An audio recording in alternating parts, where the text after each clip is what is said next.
కూటమి ప్రభుత్వం తనని టార్గెట్ చేస్తుందన్నారు మాజీ మంత్రి అంబటి రాంబాబు. ముద్రగడ పద్మనాభం ఆత్మ శాంతించడం కోసమే పోలీసులను అడ్డుకున్నానన్నారు. 100 కేసులు పెట్టుకున్నా భయపడేది లేదని తేల్చి చెప్పారు. కూటమి ప్రభుత్వంలో కాపులపై వేధింపులు పెరిగిపోయాయని, అందుకే కూటమిపై కాపులు తీవ్ర వ్యతిరేకతతో ఉన్నారని చెప్పారు. పవన్ కళ్యాణ్ తాను కాపుల ప్రతినిధి కాదన్నప్పుడు కాపులు కూటమిలో ఎందుకుండాలని ప్రశ్నించారు.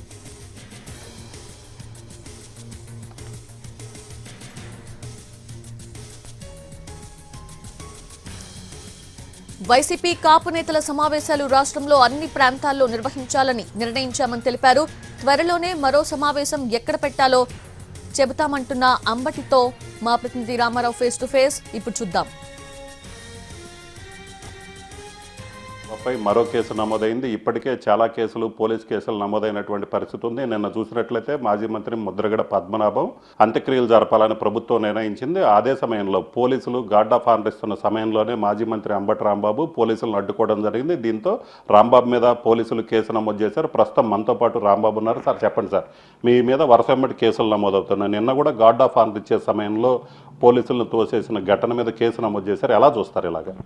నా మీద ప్రత్యేకంగా ఐ థింక్ చంద్రబాబు నాయుడు గారు, లోకేష్ గారు, డీజీపీ గారు ప్రత్యేకమైన దృష్టి పెట్టినట్టుగా నాకు అనిపిస్తుంది. ఏ చిన్న సంఘటన జరిగినా ఎఫ్ఐఆర్ కట్టేస్తున్నారు.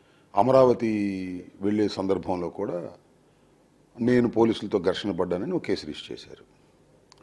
అంతకుముందు కూడా నేను రాజమండ్రి జైలు నుంచి బయటకు వస్తున్న సందర్భంలో కూడా ఒక కేసు రిజిస్టర్ చేశారు. నేనేం అడుగుతానంటే ఈ పోలీసుల్ని లేదా డీజీపీని, ముద్రగడ పద్మనాభం గారి కుటుంబం మాకు అధికార లాంఛనాలు వద్దు అని ప్రకటించింది. వద్దని ప్రకటించిన తర్వాత మీరెందుకు చేస్తున్నారు? ఏమిటి రాజకీయ కుట్ర? అతన్ని మీరు ఇన్ని చిత్రహింసలు చేసి చనిపోయిన తర్వాత అధికార లాంఛనాలు ఇవ్వాలనుకుంటే ఆయన ఆత్మశాంతించదు. ఆయన చెప్పి వెళ్ళాడు. ఎందుకు వచ్చారు మీరు?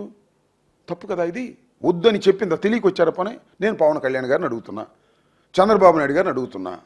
ఆయన వద్దు అని చెప్పినప్పుడు, ఆయన కుటుంబం వద్దు అని చెప్పినప్పుడు మీరు ఎందుకు వచ్చారు?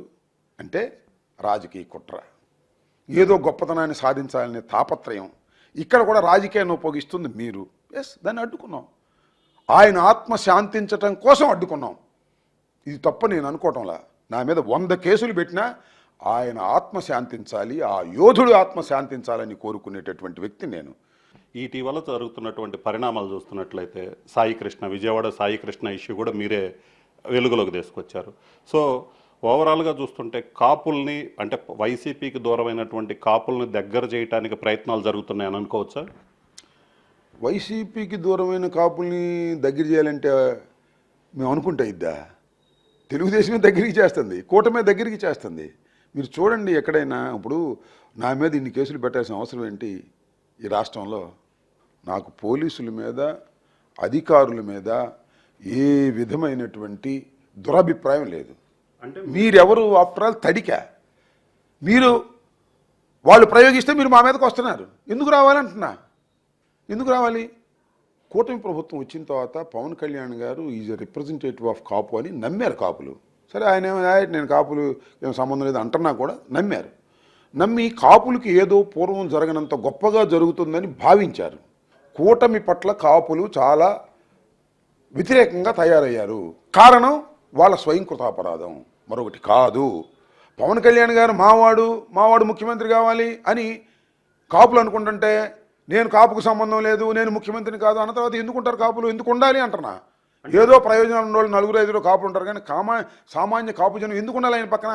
ఏదైతే ప్రధానంగా కూటమిలో భాగస్వామిగా ఉన్నటువంటి కాపులు కావచ్చు, జనసేన కావచ్చు, వాళ్ళందరూ కూడా కొంత ఇబ్బందికరమైనటువంటి పరిస్థితి ఎదుర్కొంటున్నారు. ఇప్పటికే కాపుల్లో కూటమి ప్రభుత్వంపై అసంతృప్తి ఉంది. అందువల్ల కాపులే తమ వైపు వచ్చే అవకాశం అయితే ఉంది. త్వరలోనే మళ్ళీ ఈ కాపు నేతలకు సంబంధించి, వైసీపీకి సంబంధించినటువంటి కాపులతో సమావేశం కూడా ఏర్పాటు చేస్తామని అంబటి రాంబాబు చెప్తున్నారు. కెమెరామెన్ నాగరాజ్తో రామారావు, ఎన్టీవీ, గుంటూరు జిల్లా.